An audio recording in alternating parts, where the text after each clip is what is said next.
Concluding on bodily functions, the endocrine glands are for emergencies, not for normal use. You get your energy from fats, proteins, carbohydrates. But in emergency situations, you will have endocrine gland activity. Hormones that they make and dump directly into the bloodstream, then the bloodstream delivers them. That's why with adrenaline you can pump a lot of action or a lot of emotion, anger or joy or delight, manic depression, whatever you want. You get to experience it if you've got those hormones pumping, depending upon the condition of your body. So those glands are there to deliver hormones for different physical activity. Adrenal glands is usually muscular.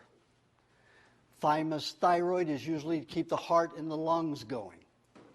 Your heart and your lungs go all the time, whether you're sleeping or not. Pituitary is involved in keeping the nervous system going all the time, sleeping or otherwise. Pineal gland, don't quite, everybody says it's the seat of consciousness, but I don't know anybody conscious enough to tell me if that's true or not. So, and I'm not conscious enough to know yet. So maybe someday I will. The spleen, I didn't talk about the spleen. The spleen, just like the gallbladder, it's a reserve of blood. The spleen does not manufacture blood. Blood is procreated in your bone marrow. Cellular division of red and white blood cells and growth of them happen till maturity in the bone marrow. Once they're matured, then they're delivered into the bloodstream, red and white blood cells. The spleen is a reserve of red blood cells. Let's say you have an accident. You were swinging from tree to tree, and one limb cut your throat, and you had a terrible bleed.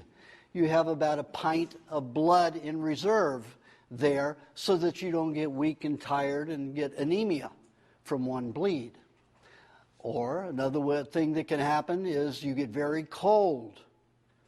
So the kidneys start removing the excess H2O to thicken the blood, and the spleen dumps a lot of red blood cells into the bloodstream to thicken it, to stay warm.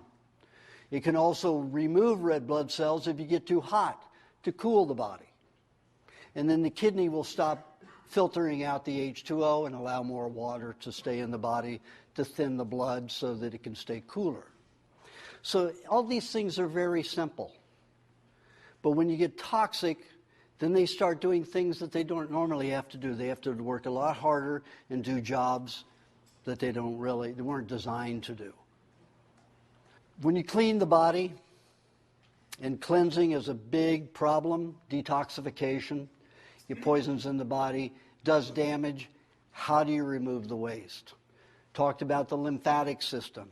But the lymphatic system doesn't do it just by magic. It has bacteria, it has virus, it has fungus. There are all types of microbes that join in helping do that.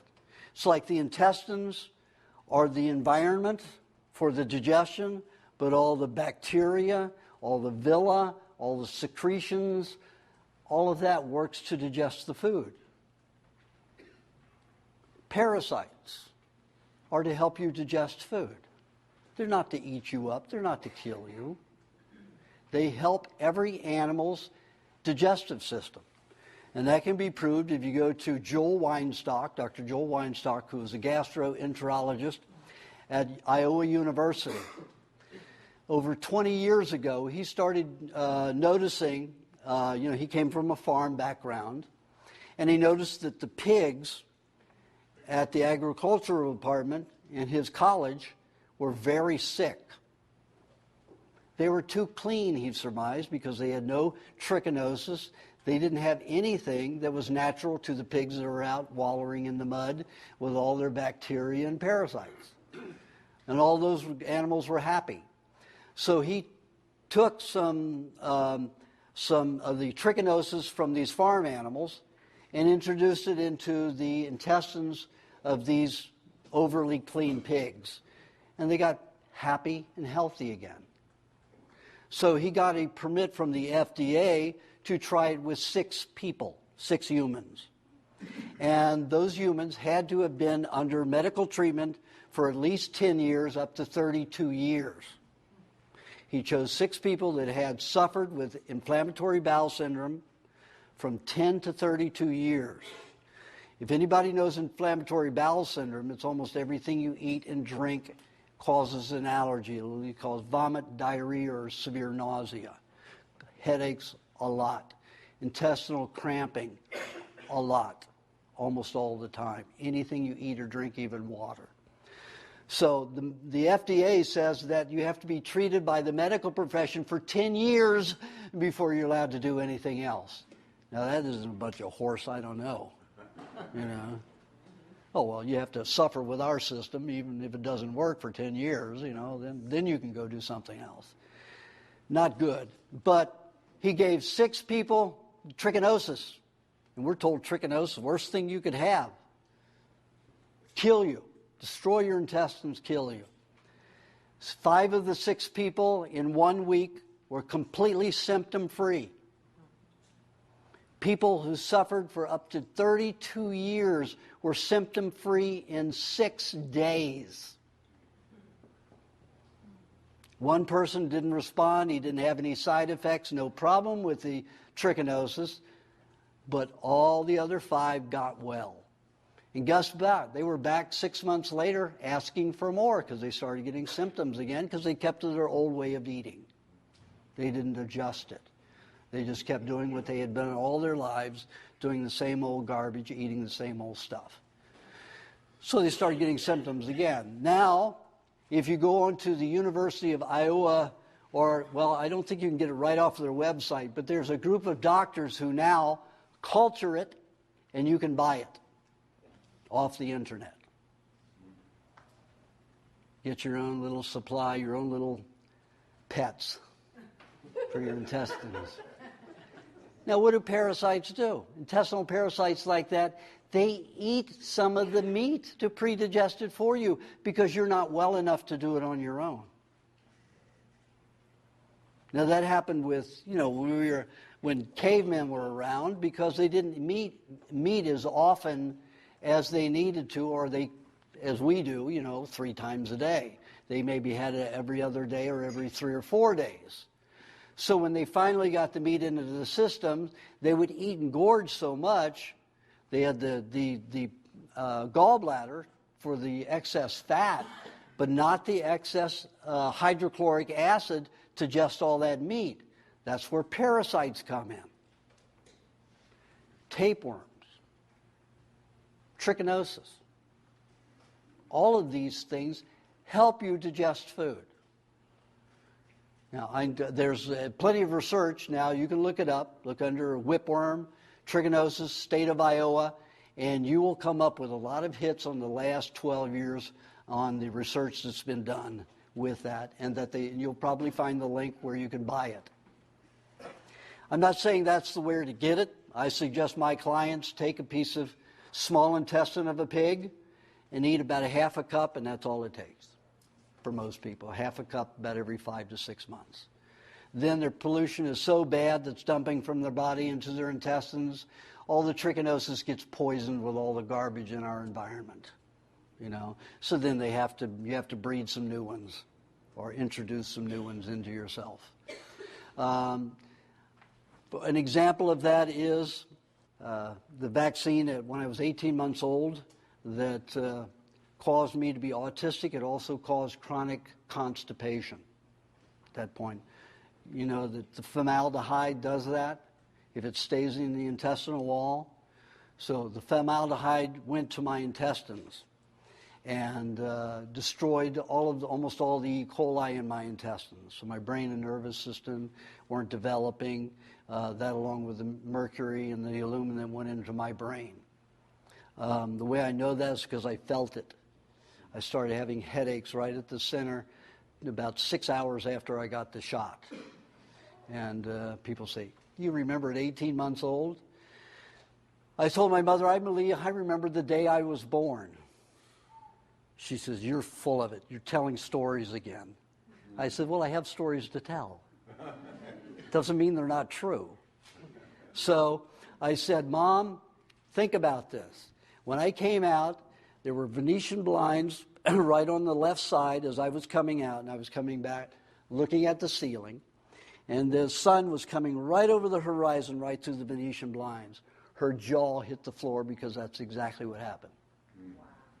So I remember everything. I may have been an idiot communication-wise, but in the brain I was very aware of all that. So yes, I remember all those shots. I lost some track of time between the age of 3 and the age of 6. Some of that time was lost after a few more vaccines, but then I picked it up again after that. Anyway, parasites. I had constipation from 18 months old all the way up until 3 years ago, almost 2.5 years ago.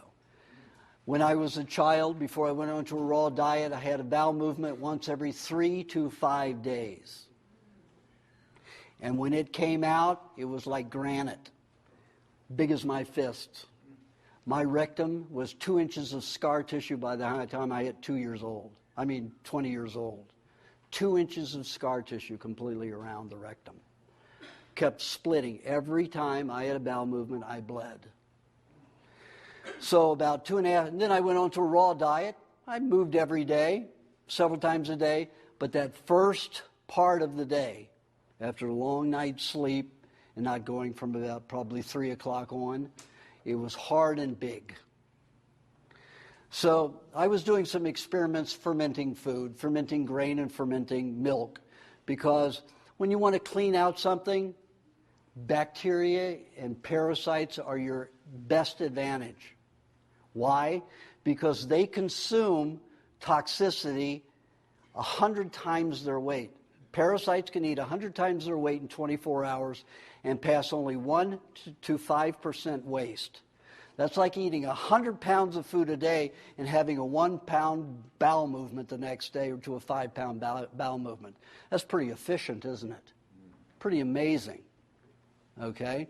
And all of that excretion that they give is finely digested matter. And it's not toxic unless they're eating something toxic, because we put that into our body. And that feeds the brain and nervous system rapidly and readily. So if the parasites are in there as janitors eating dead tissue and bruised tissue, it's not their normal job, but that's what they will do to help us clean the system. So I decided that I would help create bacteria by fermenting all the foods that I ate a lot of. When I was a kid, I ate a lot of milk. I loved milk. And I would down the half gallon to a gallon a day, cereal or whatever. So I decided, since I was an avid cereal, and then when I went off on my own, a bachelor, sometimes I'd eat 2 boxes of cereal a day and nothing else but milk and cereal, And I was a junkie because I was diabetic, I was eating, I'd put 4 heaping tablespoons of sugar in Sugar Crisps, so, and it was that bad. So, I was fermenting everything I could and eating it. And I realized that, wait a minute, tapeworms live in third world people who live mainly on cereals and grains. Maybe I can finally get a parasite. Because I've been attempting to get parasites. I've eaten parasites out galore.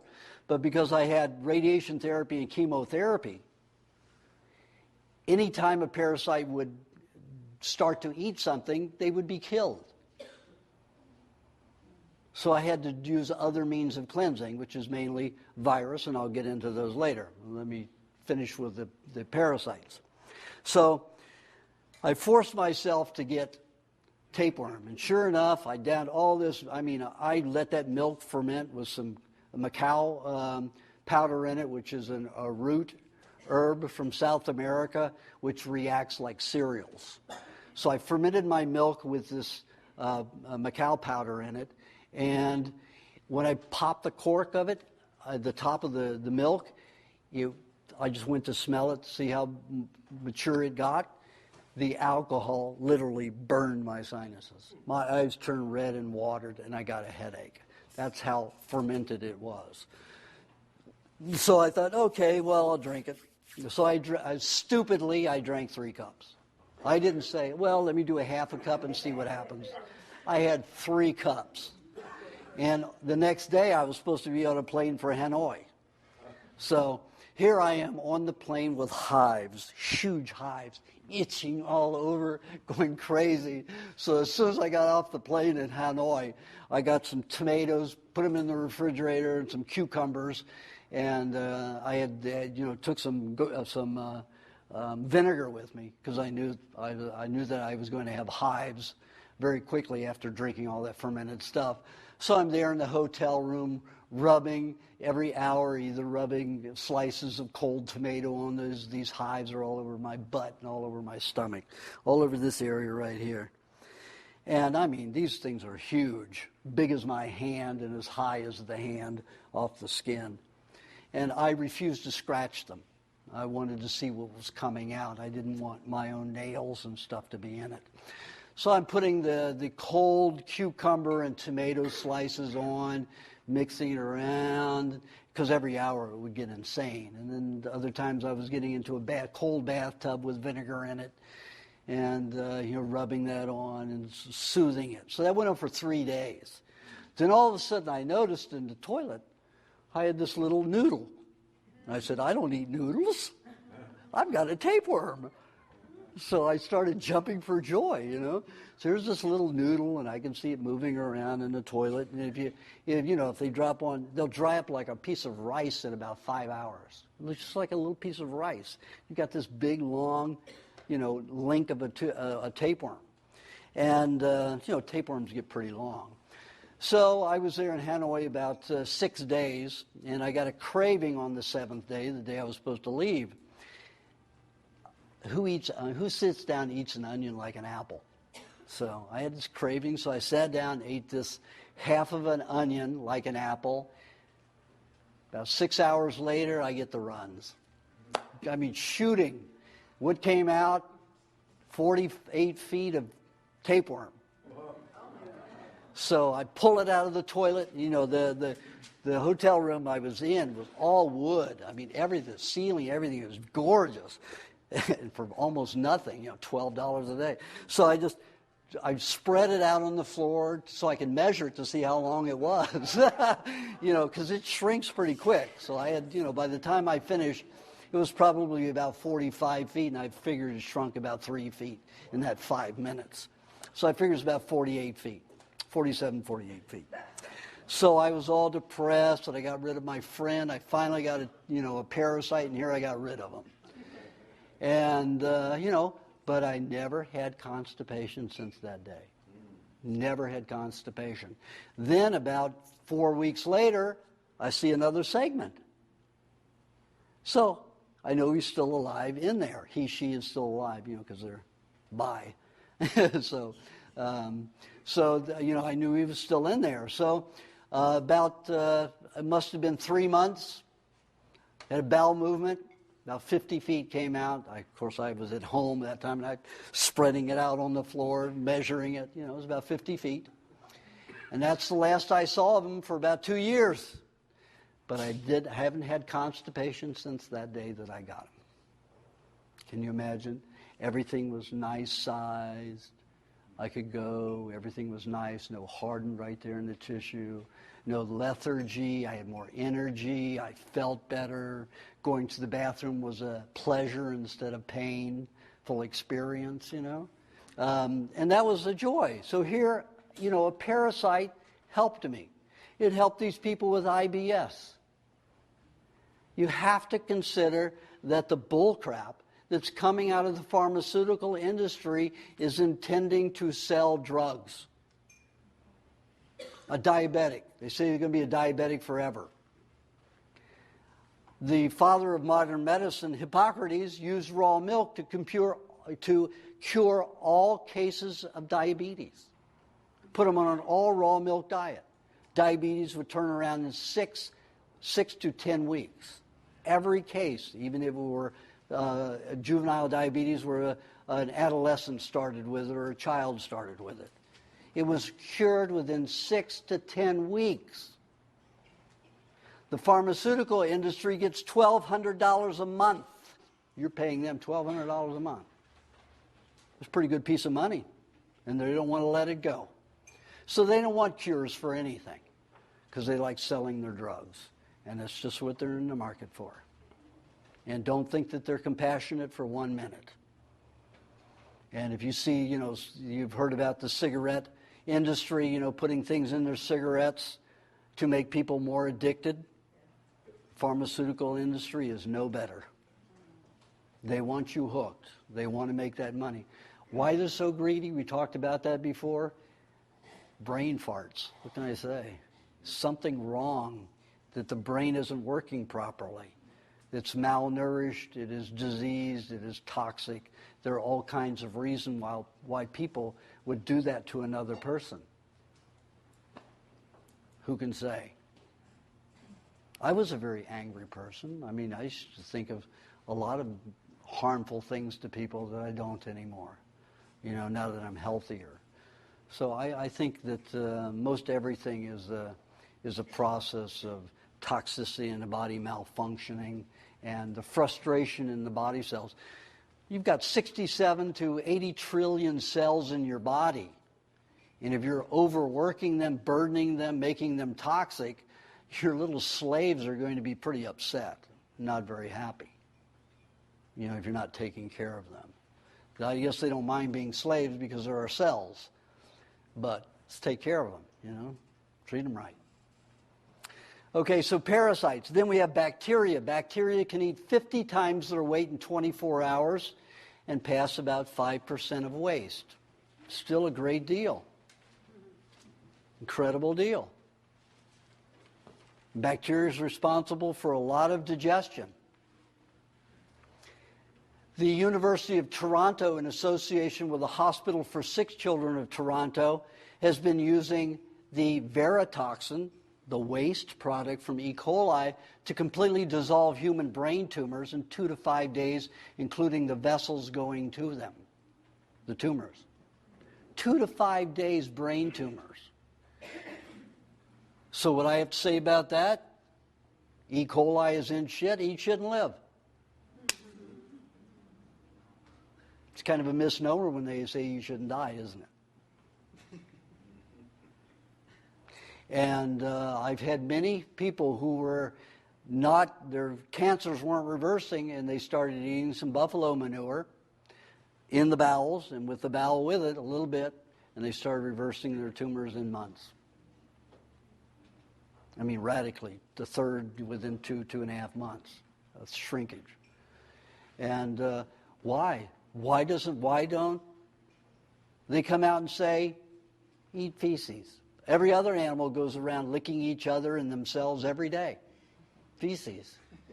And why is E. coli so bad? It isn't. It's all a fiction. Why? Because there's a whole plan. Dow, Monsanto, Gulf and Western are programming you to mistrust anything that is natural. They want you afraid of bacteria. They want you afraid of parasites. They want you afraid of insects. They want you afraid of everything natural. So guess what? You'll stop organic farming and you'll grow everything with chemicals. And it's planned. It is well planned. Who is in bed with the media in the pharmaceutical industry? The agricultural companies, the oil. Gulf and Western owns most of the, in Dow, agriculture. These are chemical companies that are major agribusiness today. And they have one intention, and that is everything be chemically grown. And also they're manufacturing cloned animals, and they are patenting them. So guess what they're saying? Oh, you're going to have mad cow disease, we have mad deer, we have mad everything, so what we're going to have to do is outlaw all natural animals, and only those that are cloned are going to be allowed. Monsanto gets a percentage of every pint of milk that comes out of a cow that they own the patent on. They're going to draw money from everything. And it's very planned, and you better believe it.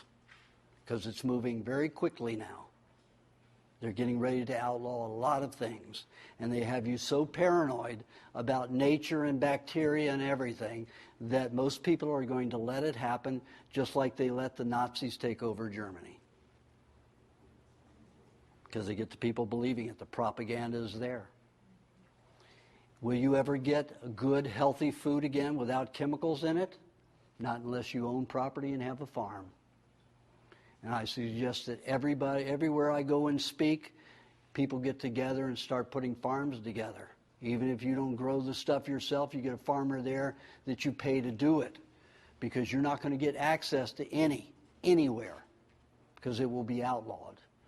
I am fighting it in every state. And I've won in every state so far, because I put a bunch of clubs together with right to choose healthy food, and we put farms together, and we own, the people who own the farm, who have the lease on the herds and the animals, it's their food. They're not buying and selling food.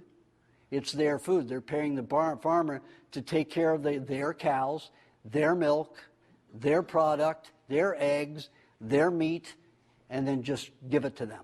And they pay them for the service of doing that. So that's the way we set it up. The state of Michigan, Illinois, Ohio, and Illinois came after my farmers in the last 6 months, and I beat everyone in court.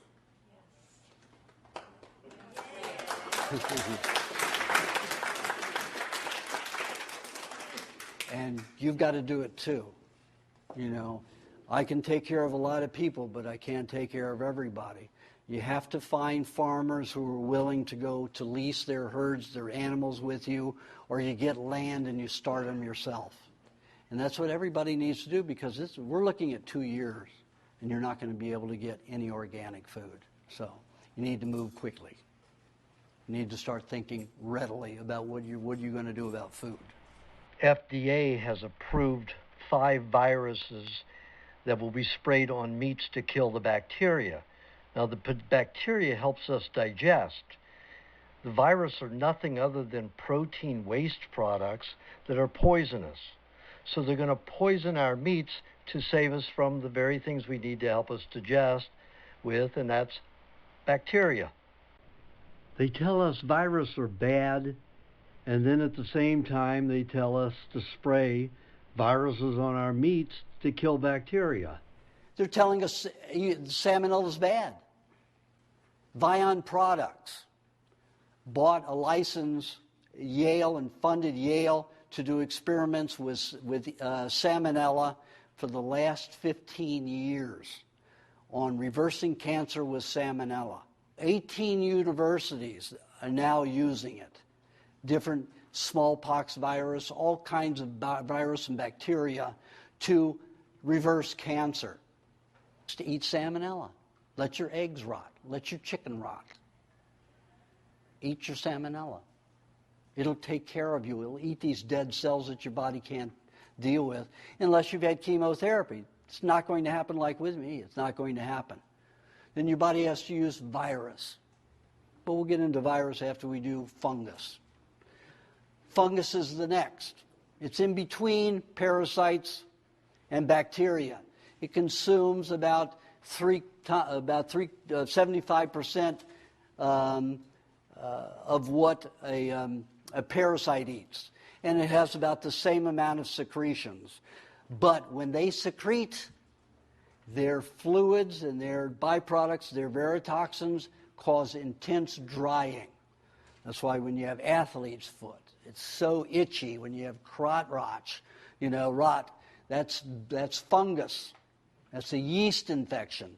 In women who have the yeast infection, it dries out that tissue and causes intense itching. If you have plenty of fat in your body, you're not going to have that reaction when that waste product is discharged from them. Your body will usually naturally dissolve it, neutralize it, and it'll pass out through the pores or out the mucus if it's coming from the vaginal area or the rectal area when you get that rectal itching. So all those yeast, candida, all this candida garbage, Your naturopaths are just like the medical profession. They have the bad guys. And the bad guys aren't the chemicals. They're the natural things in nature. They are treated and they are programmed to think just like the medical profession, the allopathic method. Search and destroy. So your alternative therapists aren't much help because they're trying to destroy this, they're trying to destroy the candida, the parasites, everything that's natural in your body that's trying to work with you to get healthier. You have to forget all of that. You have to trust nature and realize the only thing that's causing you disease are the poisons that are coming from industry. That's medical, that's the agricultural industry, anybody who puts chemicals in your food. I don't care if it's just coloring. Do you know what yellow dyes 16, 13, 5, 7 have? You know what makes it yellow? A heavy metal. A heavy metal that causes kidney cancer. Cadmium. Had a patient whose father, right over here, Jeff, had kidney cancer, right? Kidney cancer. So I said, Jeff, you want to know what caused your father's cancer? Take a piece of the kidney and send it to a lab and see what heavy metals are in it. Came back high in cadmium. You go on the internet, what kind of cancer does cadmium cause? Kidney cancer is one of the top.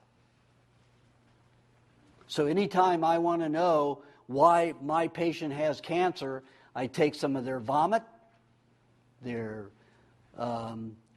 diarrhea, if they're having diarrhea at the time, or some of that tissue that has cancer in it, or the actual tumor, take a piece of that and have it analyzed. Had one patient, thought she was going to live for sure. She was pretty young, only 38 years old. She was awfully thin when she came, but not extremely thin like Twiggy, but, you know, she wasn't skinny. She was just at a good weight. And for somebody who has cancer, I say, get fat. So I got her to put on 25 pounds, and I wanted her to put on 35, 40 pounds, you know, because the cancer was here in the breast. So she didn't do it.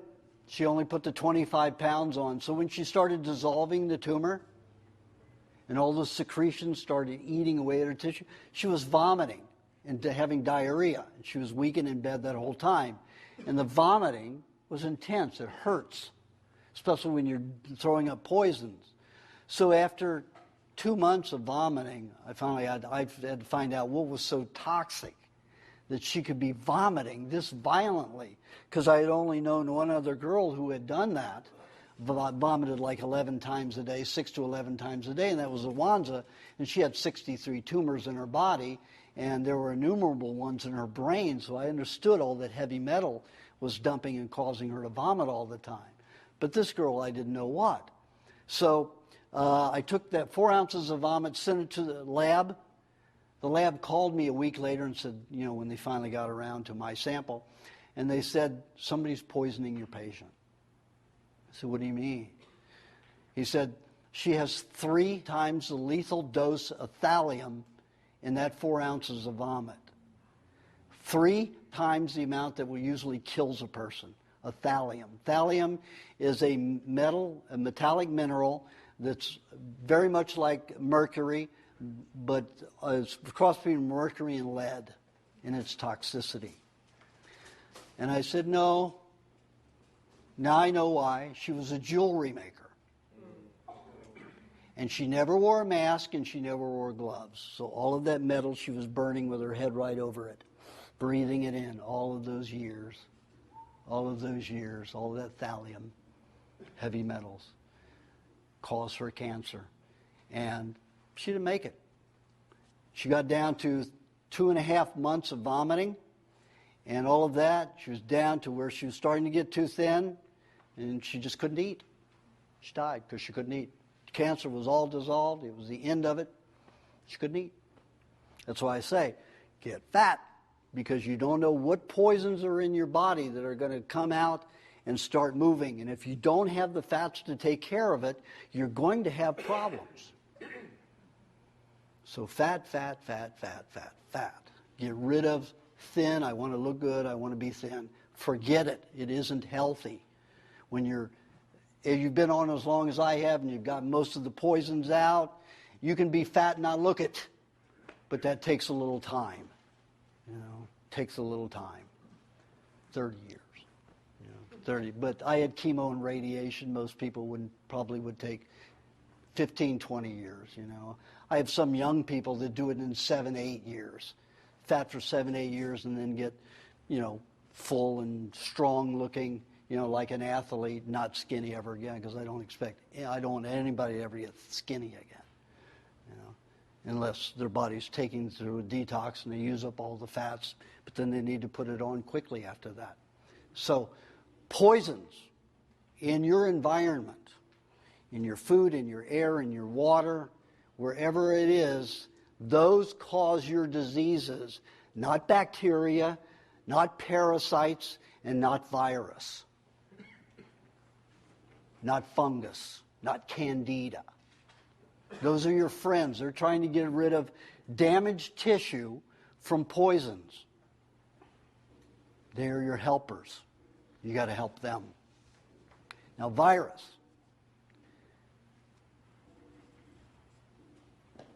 How many people know that viruses aren't alive? It's been known in the medical profession for years that you don't give antibiotics for a virus because they're ineffectual, because they're not alive. They have no nucleus. They are protein parts. There's no respiration. There's no functionality. There's no glandular activity. They are not alive. But what are they?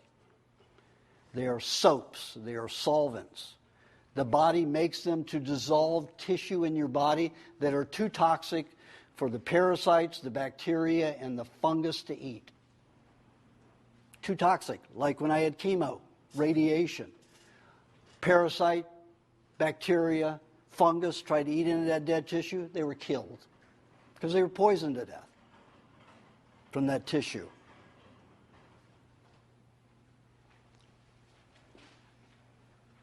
So what's all this contagious bullcrap about virus? That's like saying laundry soap is contagious. Well, it's in every home, and everybody uses it at 3 o'clock in the afternoon, or between 11 o'clock and 3 o'clock in the afternoon. Most housewives and people do their laundry. So it must be contagious, because it's always happening about the same time. That's when colds and flus happen. They happen seasonally for a reason. There are 300,000 varieties of virus.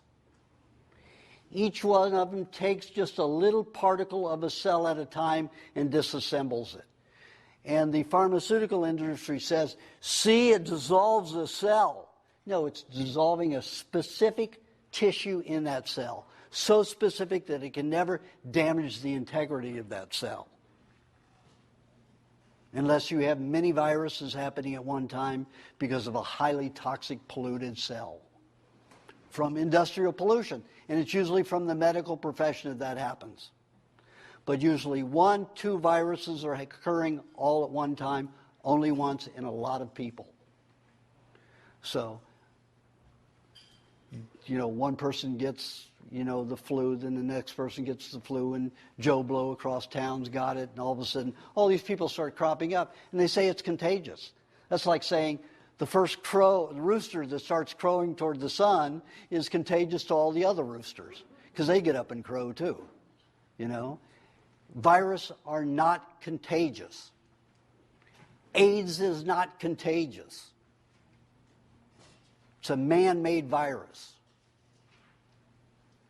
It's the lymphonomic virus of a sheep, and it's the leukemic virus of a bovine, spliced together. Man-made.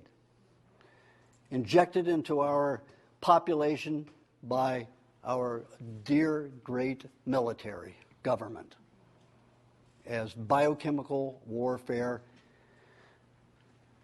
experimentation.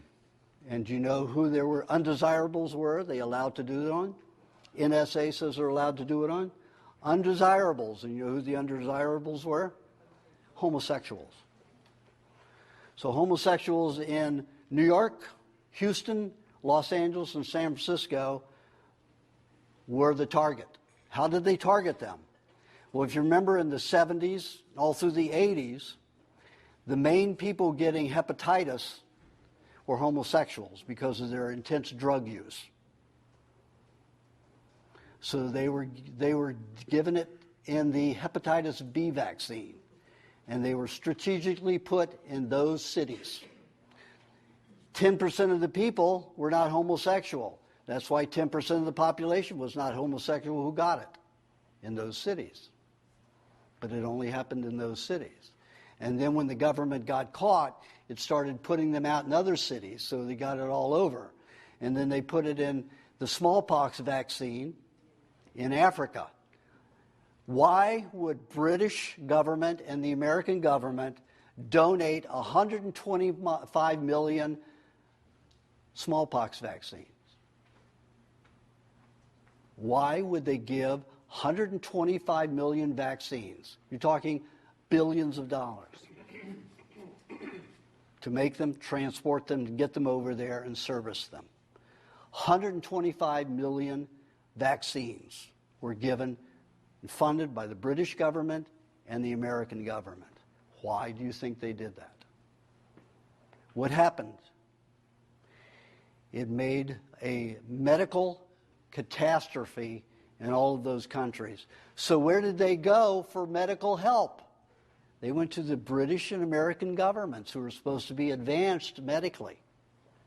So they got treatment, and guess how many countries are now under the World Bank because they couldn't pay their debt for the medical help? 27 African countries are now run by the British and American government through the World Bank because they poisoned these Africans with AIDS in the smallpox vaccine.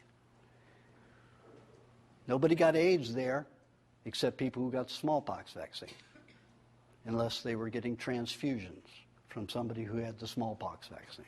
So you can get it, transmit it in blood, but you can't transmit it sexually, you can't transmit it any other way because it has to be injected into your body. You bleed outward, so you can't get it even if you have anal sex and you bleed. You bleed outwardly, you don't bleed inwardly. And if you have, Dr. Strucker showed that there are only 2 viruses per ejaculation. 5 white blood cells destroy 2 easily like that, they'll never get in. And like I said, they can't procreate. They don't reproduce because they're not alive. Viruses are not alive. They are made by cells to clean the body. It is a solvent, a soap. Just like when you have runny mucus, your body has made a solvent, which is a viral type element, which cleans and causes your nose to run heavily because you've breathed in something and it's lodged in your mucous membranes. It happens especially with people who don't produce proper mucus fibers. Mucus, if you look at it under a microscope, is a web. It looks like cloth. You have all these protein fibers that mesh, so it's layers and layers of thick, so particles can't get through and damage your sinuses. When people don't produce good quality mucus and they're protein deficient, these fibers are too wide open and the particles pass through and hit their sinuses and they have allergies. Mucus is too thin. It needs to be thicker, needing lots of protein like eggs. So when that passes in, it causes an irritation and your body creates a solvent to make it run and flow. Not a bad thing. It's a good thing. Viruses are good things. The body's making them for a reason, to get rid of damaged tissue so that you can reproduce new tissue and be healthier and alive. If you keep dying, if your cells keep dying and you don't reproduce them, what happens? You're the old person trying to walk across the street, a little at a time.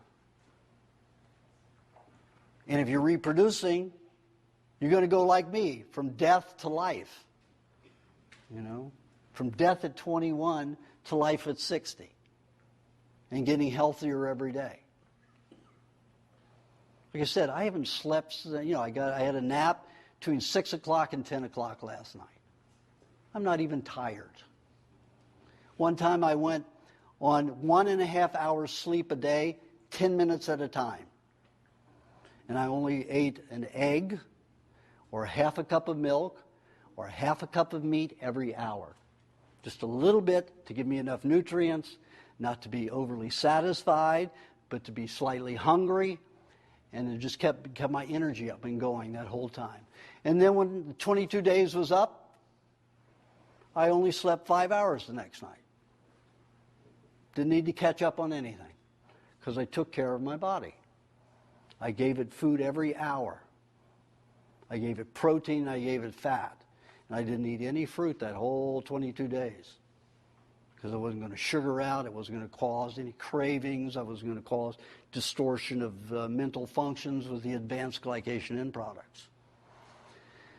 If you know how to utilize your body and work with it, man, you can have a great life, a really great life. Okay, so we've gone over all of your friends, which you thought were all your enemies. Your parasites, your bacteria, your virus, your fungus, your candida, your athlete's foot. And let me tell you, 99% of the athlete's foot comes from vaccines, antibiotics, mainly penicillin. Most of your fungus that is caused in your body is from penicillin and antibiotics. All of you women with your yeast infections, antibiotics, penicillin. And they start you off very young with it. You know how often people had athlete's foot before penicillin and antibiotics came out? Zip zero. Can't find it in any of the medical records anywhere. Not even in Greece and Rome. Nobody had crotch rot, or foot decay. Didn't exist. Yet we have it all over the place. I'm in Asia a lot. Never see it there, except in the farmlands. But the people who are giving all kinds of antibiotics, of course, they have lots of fungus, lots of yeast infections. So you wonder where all your fungus and your candida and all that came from? Doesn't come from your food, but you can certainly eat badly to feed it more, to give it more to feed on. You can damage your tissues with sugars. And of course, the fungus will help feed on it because the penicillin and all the other molds that are in antibiotics are sterilized. But you have to remember, fungus can live through anything. It's like the phoenix. It will come through fire and live again. That's why plastics took so long to become so popular. You know why? Because plastic is mainly made from fat, vegetable oils. Overly hydrogenated vegetable oils is what plastic comes from. Hydrogenated vegetable oils all have the same molecular structure of plastic because it is plastic. It's just a soft liquid plastic. So they kept making plastics, and what happened? A year and 3 months later, they'd start molding. They'd get a fungus. They couldn't stop it. But they wanted to produce it. So what did they do? They created dioxins, mold retardants, mold killers. And where do those dioxins go? Into our entire planet, everywhere. And those dioxins are some of the worst toxins on this planet. They are highly carcinogenic. But that's the only way they can get plastic to stop molding. So these are intentionally poisoned plastics that your children play with and put in their mouth and off gas. Now they're making clothing, sheets. Clothing and sheets and towels and everything with plastic. Polyester. Plastic. I'm jumping a little ahead now. plastic, fibers, any kind of material lint. I don't care what it's made of. Silk, cotton, linen, polyester, any of those unnatural ones. Even rayon is called natural because it's made from pine needles. How do you have to make it from pine needles? You know what you have to go through to make it from pine needles? You have to put an epoxy in it. Turns it into a plastic. The oil from the pine needles is very high. It's a vegetable oil. You hydrogenate it, you've got plastic. But they call it natural because it came from a tree. But when they get finished with it, it is not natural. It isn't like cotton, it isn't like silk. It is a plastic. It is highly treated, highly chemicalized. And every time you breathe in plastic, your body has to digest that plastic. How well do you think you digest plastic with all those dioxins in it? Like I said, you have disease, you have allergies, you have ill health problems, not because of anything natural, but because of the poisons in our society. You have to learn how to protect yourself the best you can. You're living in Los Angeles, so you're going to be breathing it every day. There's no way around that. So the way that you can stop it and otherwise, get rid of synthetic rugs, sheets, bedspreads, anything in your home that will go into particles, and you will be breathing, because they will. Anything that is fiber, lint. Your furniture, everything, make it, with cotton furniture, silk, upholstery, everything. Everything in my house is natural. There's not one unnatural thing in there for that reason. Your body has to digest in the lungs, in the sinuses, in your esophagus, in your bronchioles, has to digest fibers of plastic. How well is it going to do that, and how toxic is it going to be to you? You're going to have a cold and a flu every year, 2 or 3 a year if you're doing that, to expel that kind of poison. And if you're not getting, until somebody says, I'm so healthy, I never have a cold or a flu. I said, buy in your 50s. Because it's true. Anybody that doesn't have a cold or a flu in their life and they go through, they usually die in their early to mid 50s of a heart attack or a brain aneurysm, because they just dry out inside. All those poisons stay in, they're not getting rid of them, and they just keep absorbing all the fats, and they dry out and crack, either in their brains or in their heart. It's up to you to handle it. I'm just giving you the best tools to protect yourself the best you can, because we are living in a very diseased world. When Dr. Samuel Epstein says that 1 of every 2 men will die of a miserable cancer, 1 of every 3 women, that's serious business. That's serious business. And we're talking about America. We're not talking about anywhere else in the world. We're just talking about America. In other countries like Laos, poverty-stricken, the lifespan is like 89, So, it has to do with the particular industrial progress we have, and the building materials we use that are so toxic. So you have to make sure that, things are cleaned, and when you clean, wear a mask. So if any of these dusts and particles fall from paint or whatever it is, you're not inhaling it, because your body will have to deal with it. It's not an illusion. Your body's going to have to deal with it. If you think you can walk through smoke and none of it's going to touch your lungs, hey, you're different than me. You're different than any other human I know. And when particles are airborne, you breathe them in, your body has to deal with it, period. There's no other way about it. Now, you'll look at, I think it's page 4 in your papers there. Isn't that B1? No, that's the lymphatic system. Page 5 then. There you go. See 2 pictures there. The microscopic view on the left is of food, of vitamin B1 isolated from food just by separation, no chemical change. And if you do it by hand like that, it's a very tedious process because you're doing it with an air gun. A very tiny air gun. It has to be so soft you're moving them around. So it's unreasonable to get that kind of vitamin B because nobody's going to sit there under a microscope and filter out all of that and sell it to you for $2,000 an ounce because that's about what it would cost. So they make chemicals to fractionate it and separate it. But you see what happens on the picture on the right there. You see what happens to all those little nice round little fluffy little creatures. That is vitamin B1. They become hardened rock and crystals from the solvent reaction. And that's from food. That's not even synthesized ones. I couldn't find a synthesized one.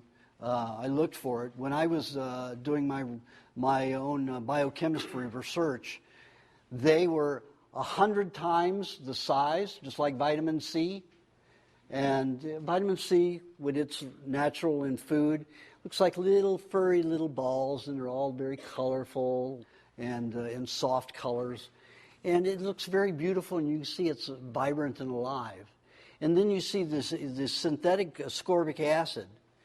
And you see these little bitty tiny little vitamin C's that are natural, and you see 100 times the size of this is all this little, looks like broken glass. Somebody broke a mirror. And they sell that as vitamin C.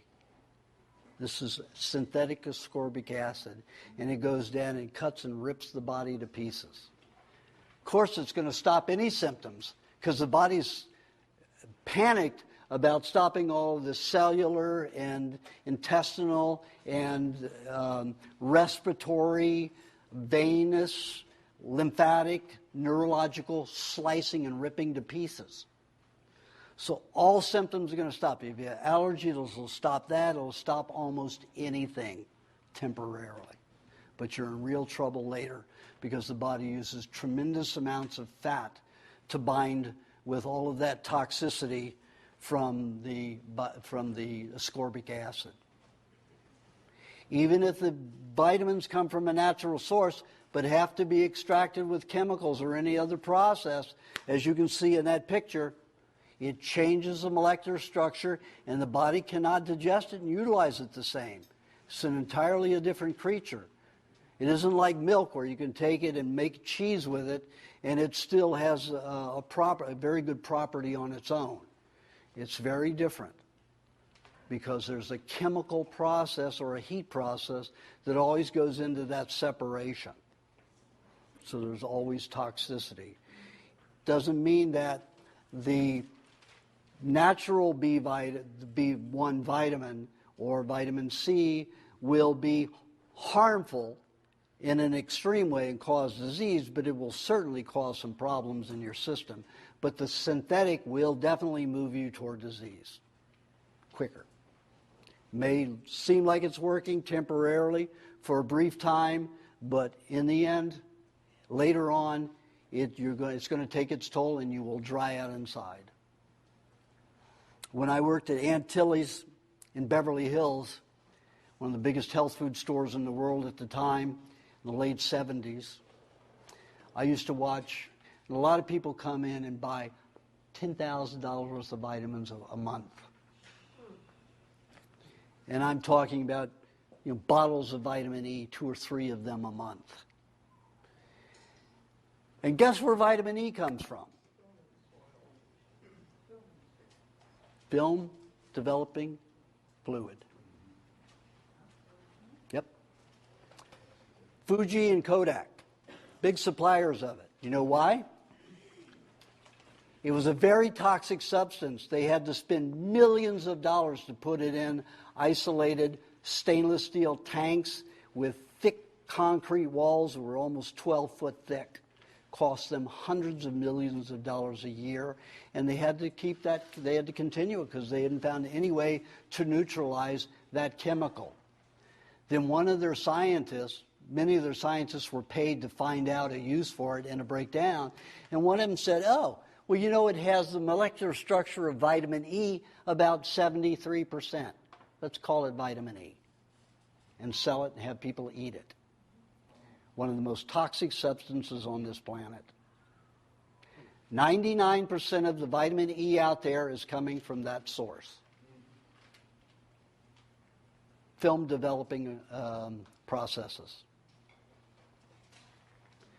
Even when what it says, natural vitamin E, you may have 5 units from soy or corn. The other 95% will be from Kodak or Fuji.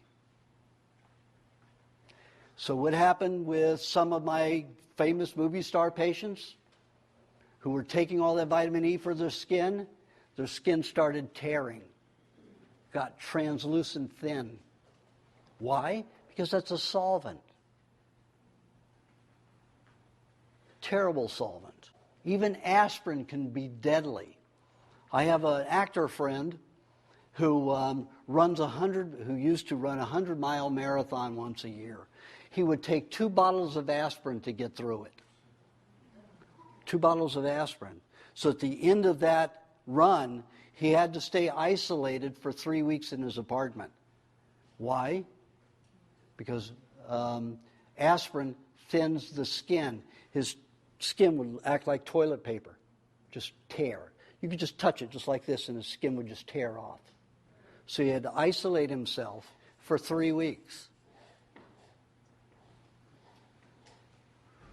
The stuff that the medical profession, pharmaceutical industry is putting out there is not good stuff. It poisons you. So, vitamins, supplements, all of that, you're not going to have anything but an imbalance if you're taking a supplement. Your body's going to have to leach something from itself or your food, and that's going to cause other imbalances. You're going to be like on a seesaw, always trying to balance yourself when you're taking these vitamins and enzyme supplements. It is never a way to do it properly. You can do it with foods. There's always some food in there that'll correct your balance evenly. Sometimes you've got so many toxins in the body that are so radical and so damaging that you're going to suffer. It is inevitable. You may have some penicillin that comes out under a thumb or a big toe. It turns black and pusses and it melts the toenail away. It's painful. But you can get through it so that you're not going to poison the body with medication and vitamins and supplements that are just going to add to the problem later. So then you'll have an inflammation there later or in a close proximity to the same area. Because that's what happens. If this area is so damaged and wasn't able to repair, it'll go to an adjacent area. That's why cancer metastasizes. The doctors say, oh, we cured this cancer. It's been gone for 5 years. You had it in 10 other places in your body, but we cured you of cancer. Hello? Does that make any sense? I mean, it's an absurdity that they can get away with making the claims that they do. 17% of people survive over 5 years through the medical profession with cancer. It's only 17%. That's a horrible statistic. But they like that 5-year point because they know that 6th year, probably 60% of the people they treated are going to get that cancer or another form in that next 6th to 7th year. Always happens. So they know to make that 5-year cutoff. Why don't they make it 7? Why don't they make it 8? Why don't they make it 10? Because they know at 5 years, that's when the shit hits the fan. The cancer crops. Stay away from the medical profession unless you have to.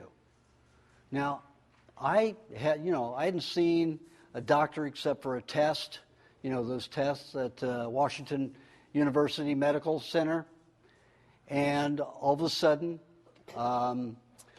about June, I started having terrific pain in my penis and groin area. Now, because when I was a child, I always had this problem of urination. It would take me 3 minutes to start urination, and then 2 to 3 minutes to urinate. So it was like I was a tiny little baby. I always had this little stream. My penis wasn't that small, but The stream was. And so my mother used to, when I got about 4 years old, she would slap me on the back and say, hurry up, come on. Why does it take you so long to pee? I didn't know what she was talking about. I was just trying to pee. Why was she hitting me, I didn't understand all that. So, I went through life like this. Still up until last June, it would take me 3 minutes to start peeing, 2 to 3 minutes to finish peeing. It was my natural life. I didn't know anything else. That's the way it was. I saw other people, but I never compared myself to other people because we're all so different. So I said, well, this is natural for me. This is what's happening. So all of a sudden last June, I started having terrific pain in the penis, and there was nothing wrong with my penis. So I went to a urologist just to see what was going on. I allowed him to do a ultrasound. He found the biggest stone that anybody in his whole office had seen. It was this long and this big around. And it had been developing for 50 years, 58 years, somewhere around there. So it had to have developed when I was very little. He found that my urethra hadn't grown over infancy. It still stayed that very thin little tract all the way from the bladder to the base of the penis. That little tract all the way through the prostate was just thin and never developed over infancy. So he said, well, I can go in there and blast it to pieces with a laser. The laser will take me probably 35, 40 minutes to blast it. So, that's from experience. He's used to doing that, even though this was a big one. He can usually take them and blast them apart in 2 or 3 minutes. He took, I know one of my patients, he took 10 of them out, in like 45 minutes. He had 10 of them in him. And I had one big one. It took him 2 hours to blast mine apart. The entire center was mercury from all those vaccines, had collected in my bladder from when I was an infant. The whole center was black, and I had the fluid tested. Mercury. Concentration of mercury that was out of sight. 2 hours to blast it apart. Let me tell you, I was downing the cheese like crazy because it was in a fluid, so a lot of it washed back into my system all over. And the area in the intestines, in the iris, showed all these metal speckles that I didn't have before, just riddled with all these metal speckles. So I'm still cleaning that out. So sometimes surgery is necessary. I would have had to let him go in and cut it out, or he had to go in there and blast it out. So, when I went into the operating room, they had these big metal tubes this big, and I said, oh, shit, they're going to put that up my penis? Oh, I'm going out for this. I mean, I've had teeth pulled with no Novocaine, no nothing. No xylocaine, completely without anything. Just let them go in there and rip a tooth out. Plus the nerve popped out from here down, over here. And I knew that the pain lasts the most 3 minutes. If I can get through that 3 minutes, I don't have to spend a year and a half getting rid of the Novocaine. It's going to harden and damage other teeth and other bone structures and everywhere else around. So when I do dentistry, which is occasionally, I don't use any form of painkiller. But this, going up my penis, that big tube, I was going under. I said, I'm glad I'm going under for this one. And let me tell you, they did stretch it that big, because when I came out, that was pretty painful. But I was over the pain. I had my pain formula. I took it. I had it ready for me when I got out of the operating room, when I became conscious. But they had me under a long time because they thought it was only going to be 35 minutes. It was 2 hours to blast that thing. He said the nurse said that he was just dripping sweat because he couldn't get the thing to break up. It was metal. It was hardened metal in there that he had to break up. So that was in my body. I will go to a mechanic if I need one. And to me, doctors are only mechanics. They're high, overpriced mechanics and drug pushers. That's all they are. So, but I will go to them if I need them. And that's the first time I've needed one, for something like that. I had the first patient that I sent to a surgeon 3 weeks ago. He was an older man. He had a tumor this big. When he came to me, it was about this big. And I said, you know, you've got a lot of tissue hardness in your neck and all in your shoulders, and you've got a tension in your back that's like this. I have a feeling that your tumor is going to grow. It's probably just benign, but it's going to grow quite big. But we'll see. We'll keep you on a diet where it'll never attach. So I kept an eye on it, and I could always move it, so it never attached to the bone. Then I could see that it was at the point where it wasn't going to grow anymore, and he'd stood it for 2 years and 3 months. So it was huge, huge. And it was getting to the effect where it was bothering his eyes and everything. So now it's time to get it removed. So we went through a lot of surgeons, man, because I told them what they could and couldn't do, and they hated that. And then we found the head of surgery at Kaiser in Hollywood, and Dr. DeFranzo. And let me tell you, I just told him, hey, you know, he says he wanted to remove all the lymph glands in his neck for this tumor. I said, wait a minute. That's what you're told to think. But think about this.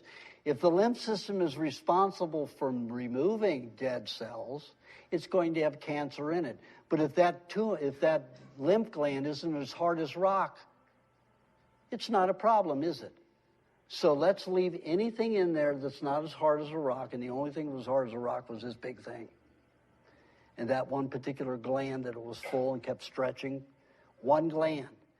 No other gland was hardened. Swollen, yes, and doing its job. And I got that doctor to agree to think. I made him think. I said, think about it. You've never tried this before. If the lymph gland is responsible for cleaning the body, even cancer, isn't it the best idea to leave every lymph gland you can in the body? Because then it will help dissolve these tumors, these dead cells, and get rid of this cancer easier. If you remove them, where's the cancer going to go? Is it going to go down under here where the next batch of lymph glands are? And if you look at page 3 or 4 in there, you'll see the system, the lymphatic system through there. It's prior to that page. So you see that. You see how it is in a man and a woman. Of course, a woman has a little bit more in the breast area. She's more protected. A woman has more fat in her body, and that's why women live 20% longer than men. That's why 1 out of 3 women, instead of 1 out of 2 men, die. Women have a lot more fat, and also they have 20% more vaginal secretions, that much more mucus discharge. So they discharge 20% more poisons than we do. We men do. So penis-envy isn't such a good thing, is it? We should be having vaginal envy, you know? Thank you. So be happy you're a woman, be happy if you're a fat woman.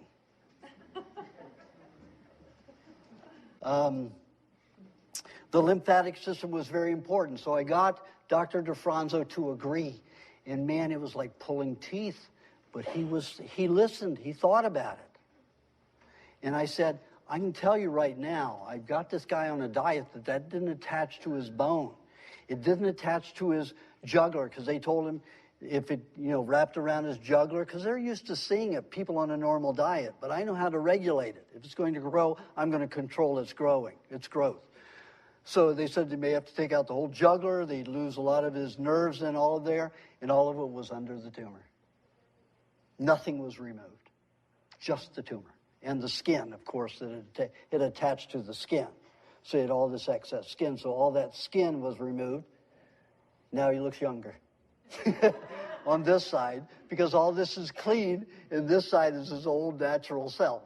So he's young on this side and old over here, so it worked for him. He was able to discard all of that tumorous stuff from here to here. He's much more relaxed now. He moves. He used to be like this. Now he's relaxed. He's moving. He got rid of all those dead cells that caused that tightness throughout his system. Whether any more will develop, I don't know. because he has a lot of toxicity in his body. And he was around, he's a computer programmer, so he's around those, 3 laser guns for 40 years of his life. Those monitors have 3 laser guns, and they shoot for 27 feet. So anybody who has a monitor, get rid of it. At work, I don't care where it is. You get a flat screen. The radiation and fallout is just this far, just about an inch and a quarter off of the screen, and will never harm you. But like those old televisions, anything that's not a flat screen, they broadcast for 27 feet. You can always look at the work of John Ott, O-T-T. He studied them heavily, and it was 27 feet, the fallout, on a TV and a computer monitor. So you get an LCD screen. And if you got a laptop, you get a separate keyboard, because that EMF field will cause carpal tunnel. All the hype is, carpal tunnel isn't from electrical anything. It's from the angle that you type at. Let me tell you, when I was typing in high school, it was those old hard things where you had to drive them down that far, and then the pen had to hit the bar. That was work. Nobody got carpal tunnel. Nobody got carpal tunnel until the electric typewriter came out. And then the computers, everybody gets it. The electromagnetic field coming off of these computers is horrendous. Keep your tower 3 feet away from you. If you have a laptop, you put a separate keyboard, you plug it in, and it has to be 6 inches. The top of the keyboard has to be 6 inches from the bottom of the laptop, the notebook.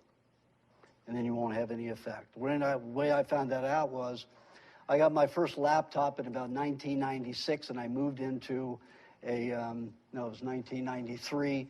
I moved into a new house an old house in Venice at the same time. And I started getting all of this pain in my arms, and I thought, oh shit, I'm coming down with cancer again. So I was going to have to go through it and get rid of it, all of this. I thought, maybe something's in this house. So I had an environmental specialist come on with all of his meters and gadgets, go around the house. Only found one plug in the house that wasn't properly grounded. So I grounded that, crawled out of the house and grounded it myself. And then he said, turn on your laptop. So he turned it on, and he said, here's your problem. The meter shot up to 100 milligauss. And only 3 milligauss is safe for a human cell. 100. Shooting up to 100, like this, pulsating up to 100.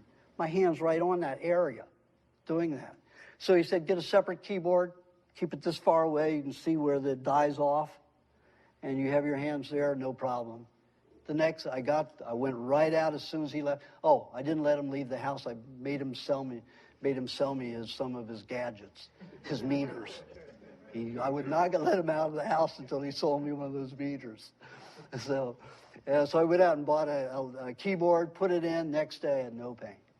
Gone, just like that. So they're lying to you when they tell you the carpal tunnel is an angle problem. It is an electrical problem, an electromagnetic field problem. Those people who use cell phones, the test came in from Switzerland last year. Rats who were exposed to 40 minutes a day, only 40 minutes a day, had 36% brain cancer. That's pretty high, so you better get an earbud. Keep that thing away from your head. 40 minutes every day for a year is all it took for 36% of those, 36 or 38% of those rats to get brain tumors. It's not very long. And the rise in brain tumors since the cell phone came out, pretty high.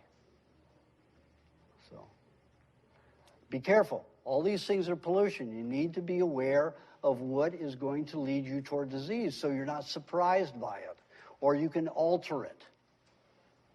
If you do these things that you know can harm you, or that have been tested and shown to harm you, and you do them, then you won't be surprised if you get a disease. But if you're smart, you'll do things that avoid it, that'll prevent it. Of course, you may be one of the, 68% or so that doesn't get, 60-some percent, 67%, 63% who doesn't get a brain tumor, 62% doesn't get a brain tumor. But how do you know which group you're going to be in? You're going to be in the 36%? Are you going to be in the 37%? Or are you going to be in the 63, 62%? Who doesn't? You don't know. So take care of yourself. Because it may be rising. With humans, it may even be worse. Because it may feed those rats a good diet. So they'll have less disease. And you know that they twist those tests in any way they can to make them look the best. And they even twist that one to make it look good, and you still come up with 36 to 38% brain tumors. That's not a good thing. Not a good thing at all. So disease, it's environmental, it's industrial, it's part of our modern society. Get as natural as you can get to avoid all of that disease.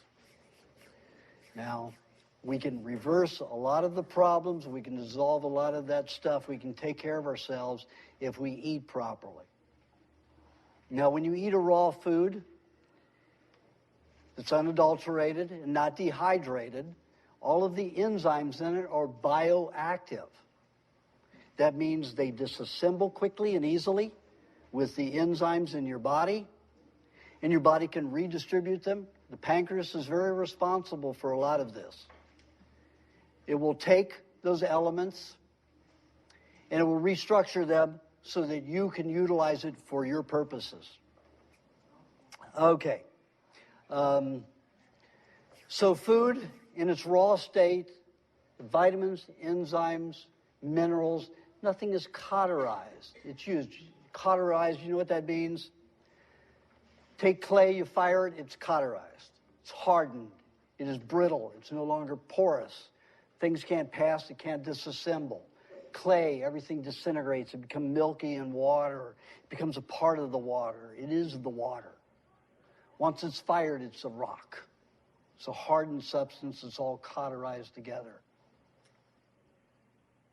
That's what happens when you cook food. It cauterizes a lot of the substances in your food. Crystallizes the vitamin C.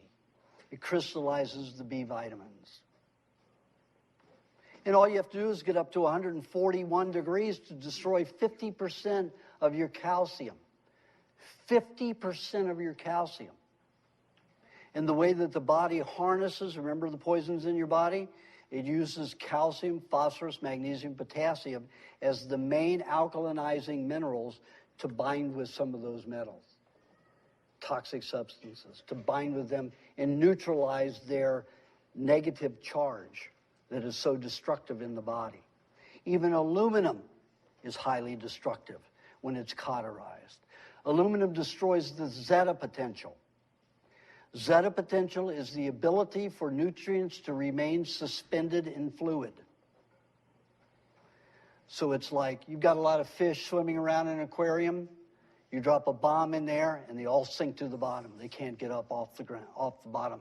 They just stay there on the bottom. That's what cauterized aluminum does. You cauterize aluminum from anything. Aluminum pots, aluminum cans, soda pops, or whatever you're drinking. Aluminum foil, all gets into your food. It all gets into your system, cauterized. So you wonder why your brain doesn't work? You wonder why you can't follow thoughts? If you got aluminum in there, destroying the zeta potential. You got a synapse is about to fire out of an axon or a ganglia. And what happens? And it just slides on the bottom of the nerve tube. Just like that. Boom, just flat down. You went, why isn't that thought coming to me? That's the way I was as a child. No thoughts about language ever came. There was no completed thought on language. It didn't go anywhere. That part of my brain was completely neutralized. until I started eating the carrot juice. Then it changed. Carrot juice and the vitamin and the carotene in it may be a way to neutralize and bind because of the high calcium in it and the potassium in it to bind with that aluminum. And then my body was able to start transmitting properly through that canal, through those canals, that particular part of my brain. Calcium is very, very important. All the plaque on your teeth, mostly calcium. Why do you get plaque on your teeth? Because your brain has the most metals in it. Most free radical heavy metals are in the brain. Most toxins in the human body are in the brain. Where do they discharge? Tongue, the gums, the salivary glands. Sometimes the eyes and sometimes the ears. But mainly the gums, salivary glands, and the tongue. That's why you get a white coating on your tongue. Poisons are coming out through your tongue. Your body's using calcium to bind with them. So when you swallow it, it is already neutralized. It's already alkalinized. That acidity, that damaging acidity is neutralized. Now, if we're naturally an acidic body. As animal eaters, we need to eat animal tissue, animal substances to survive. That takes an acid system. Now, naturopaths tell you that your blood, saliva, and urine should all be alkaline. If they accomplish that, you will digest half of what you eat. Half of what you eat. Don't do it. Don't go alkaline. It's not right. No carnivore has alkaline urine or alkaline saliva. Check your dog and cat. Doesn't happen. Check your gorilla, your friendly gorilla. Doesn't happen. They're acid. They have to be acidic. But when an acidic compound is a free radical combined with metal poisons that free radicals are, you have to neutralize it with very alkalinizing minerals to just de-ionize it, to take the charge out of it, because the charge does so much damage in the human body. Calcium is very important. Phosphorus, potassium, magnesium. Other minerals too, but those are abundant in the foods that we eat. When we cook above 118 degrees, all of the enzymes are destroyed. All of them are cauterized by 122 degrees. All of them become unstable at 105 degrees. How well do you function at 105 degrees? You'll sit down and take a grape for the whole day and sit there with a fan in your face. Can you imagine it getting higher? 122 degrees. 140 degrees. Old pasteurization temperature was 141 for 15 to 30 seconds. That would destroy 50% of the calcium. But it kept the Lactobacillus caucasus and bulgarius from feeding on the fats and protein because it destroyed them, it killed them. Those are the bacteria that digest the fats and the protein in your milk, pre-digested for you. That is the bacteria you take in to your body to help you become a good digester, just like a calf or any other animal who has milk. That milk has the bacteria that introduces it to your system to digest the milk. As Acidophilus, caucasus, and Bacillus. Varieties of those, varieties of all three of those. Caucasus is used to digest the protein, Bulgarius to use the fat, Acidophilus the milk sugar. Naturally, in milk, Acidophilus is low. It isn't as important to us to digest the sugars. That's only 5% of our diet. It's more important to digest the protein and the fats. So the Bulgarius is the highest. But what does that do to the milk? It causes it to go sour and bitter.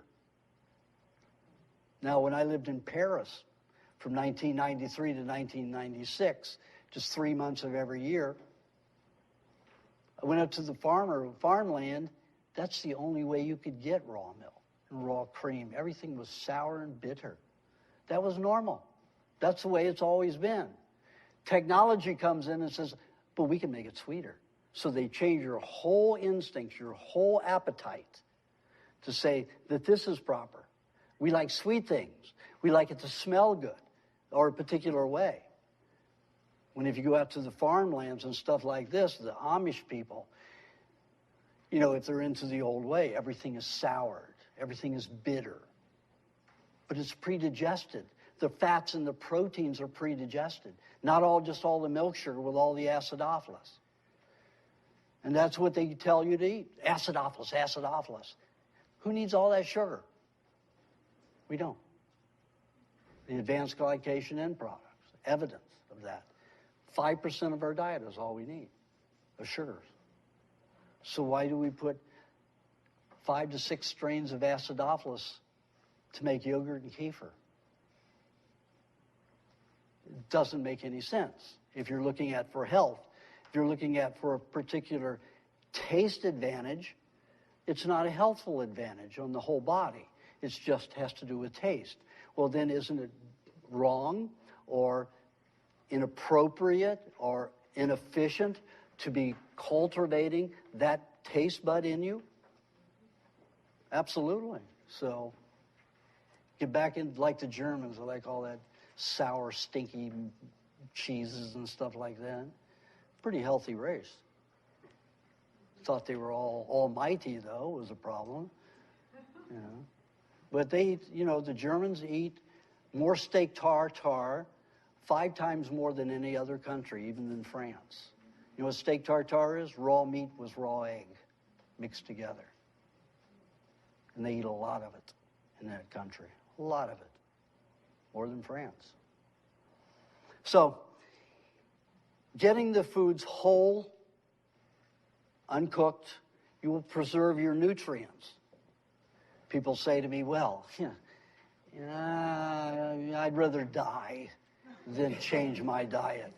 And I've had people with deathly cancer, 4-stage cancer, come to me and, you know, because this is before my book was out, and I send them to a seminar, and they take a seminar, or they come to me in an emergency, and I have to tell them, spend 5-6 hours, and they say, wait a minute. Because I used to do this whole thing for groups of people just to see if they wanted to become patients. And I'd have people walk out and say, no, I'd rather die of miserable cancer than change my diet. I like my waffles and syrup, and, you know, I like my cereals with all the, you know, acrylamides in it, you know, and all of that stuff. I have no judgment against that. It's their lives. They can die any way they want. They can live any way they want. I'm just giving you information to make you aware that there's other ways. There's alternatives to living and living without disease. So it's up to you. But I'm not going to judge you if you say, yeah, he's got these. Yeah, makes a lot of sense. And it's probably true, but, you know, I'm going to eat my cooked food. You know, I'm going to have my Denny's whatever and my pizza and all this stuff. And my McDonald's, you know, it's okay. Even if you only ate one raw food your whole life, you're adding vitamins and enzymes and minerals. Even only one food your whole life. So the more you do that, the more you're feeding yourself good. Well. And the more you're putting toxins in, because when you cook foods, there are a myriad of toxins that are byproducts. And in my recipe book, I named 32 of them. And those are the only known ones. And you know there's sub-toxins that follow from those too. So, but there's 32 that I named. And acrylamides are now getting the high publicity. And they're one of the worst because a group of full professors in Sweden about 5 years ago did 8-9 years of testing. I don't remember quite which it was, 8 or 9 or even 10 years of testing. And they found that the tumors that they investigated, that they looked at the chemical structure, found that the highest content was acrylamides. So they looked at all the foods that had acrylamides. The highest acrylamides were in chips and French fries. Chips and French fries. No matter what kind of chip, no matter what kind of French fry. Boiled in oil, high carbohydrate, boiled in oil. Even trans fatty acids, oils, were worse, because then it was plastic and acrylamides on top of it. So that would increase the acrylamide content of 1,500 times in that food by boiling in oil. Most of your cereals, Sugar Crisp, my favorite. No wonder I got cancer. I ate boxes of that stuff, boxes of it, you know. Literally, I would eat 2 boxes a day sometimes, you know, once I lived alone. 3 boxes a day sometimes. And I loved that stuff, and, you know. I hated French fries until I hit 16, and I couldn't stop eating them with a mold, you know. I'd stick these hot, you know, French fries into a chocolate mold. And I loved that. Burn with the cold, you know, so, you know, I was not a good eater. I deserved every disease I had, but let me tell you, most of it, but, you know, I mean, that's the way I was raised. I didn't know anything different, and a diabetic, you're crazy. You don't have faculties, you know. I was already autistic, and being diabetic on top of it, the brain didn't work very well at all. So, in other areas, not just the communication center. So, eat raw foods, you get a lot healthier. Some people say, well, can I sear it? Yeah, you can sear it. Let me sear your arm for three seconds. What happens there? Because that's what you're doing to the meat. I mean, you know, people look at me and say, oh, God, that raw meat's so disgusting. You remember that movie, Alien, whatever it was, pardon? No, it was a TV series that came from the movie with James Caan and Alien Nation. They ate all raw meat and raw dairy, you remember? And James Caan sees him eating that raw meat. He takes his hamburger and throws his hamburger away because it disgusted me to eat the raw meat. And I said, okay, you think that's disgusting? What if I take a piece of your meat and boil the flesh? And it's smoking and crackling. What if I do that to your arm or your muscle? Is that more tasty than having something that's not burned and mutilated? And when I start giving that picture, they start going, okay, I got your point. Okay, I'm more disgusting than you are. Okay. And it is. It's more disgusting to me it's how you look at it, you know. But they're programmed to be afraid of raw texture in meats, you know. So, you know, raw is definitely the way to go if you don't want toxins. You've already got enough toxins in your environment. Everywhere you look, everywhere you see, everything that's in your home is off-gassing some toxin. Paper off-gasses. Plastic off-gasses over 100 degrees. Dioxins that destroy molds, highly toxic, start off-gassing. Off-gas at freezing temperatures too. So you can take a piece of plastic and use it to heat something in it. You've got dioxins in it. You freeze, you know, they say you make some popsicles for your kids. In plastic, dioxins are in it. You're going to have to make something out of glass, something out of pottery, something that's not going to outgas and that's not glazed. Design something. There may be some potters out there that can start designing stuff like this.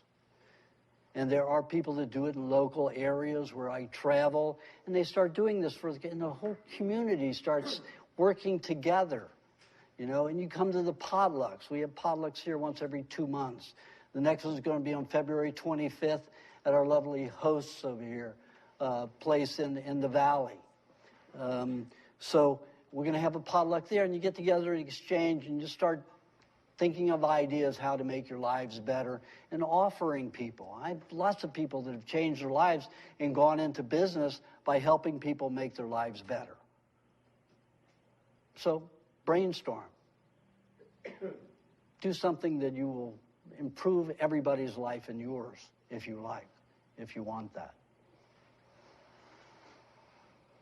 Okay, so we've gone over enough about raw foods? No. Gone over enough about cooked foods? No. Like the toxins I was talking about, in fats, you have a lot of lipid peroxides. Lipid peroxides, very carcinogenic.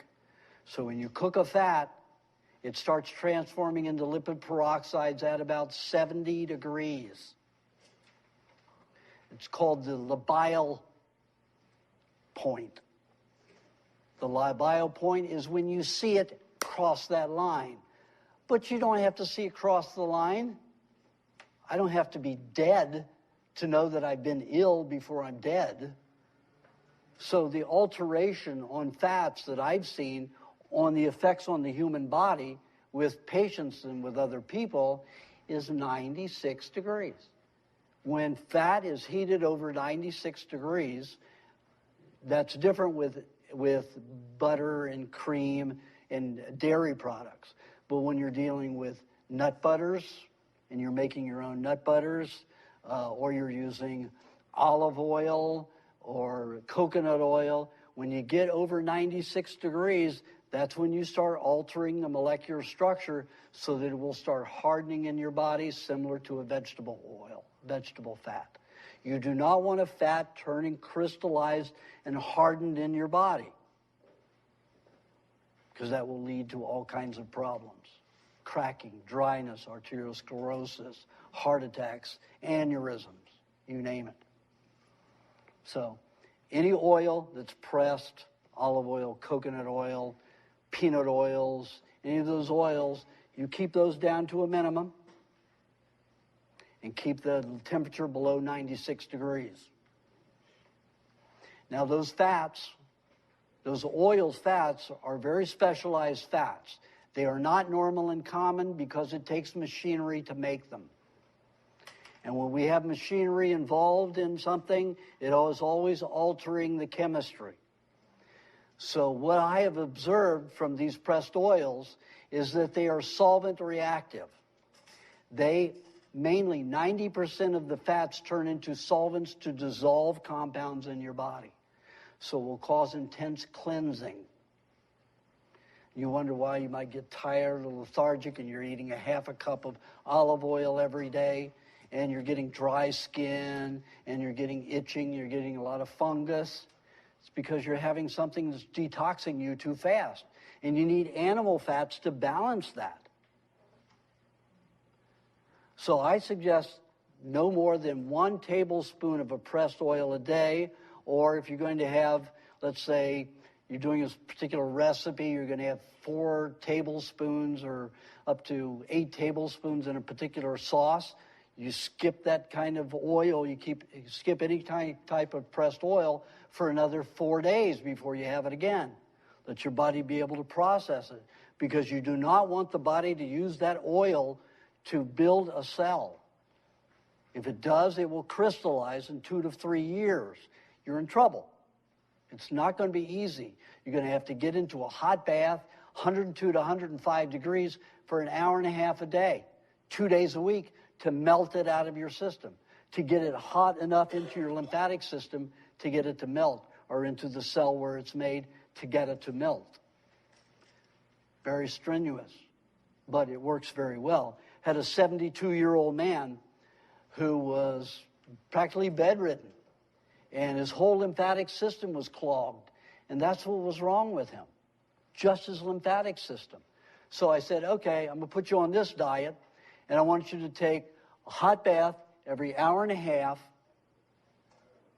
and you do it 2 days a week, never close than 3 days apart, 2 days a week, and you do that, and let's see what happens. He'd get out of the hot bath, and he had to have his wife helps him out of the bath, takes care of him, you know. So then all of a sudden, 3 months later, He's out running. He started a new stem cell business, which is one of the only, because he's been on the diet now 7 years. And, having sex with his young wife. And, he started a new business, a huge multi-million-dollar company at 72 years old. It's a great thing. This guy took the hot baths, got his lymphatic system going. He's got another life. Huge life now. At 72 years old. He's supposed to be retired. Now he's got all this health and activity. 6 years raw diet, doing these lymphatic baths, keeps him clean and moving and running and alert. He only sleeps 5 hours a day, like me, or I sleep sometimes 3.5. All this energy, all this go. So it can work for you. All right, now we're going to take another break, and then we'll go on the final lap.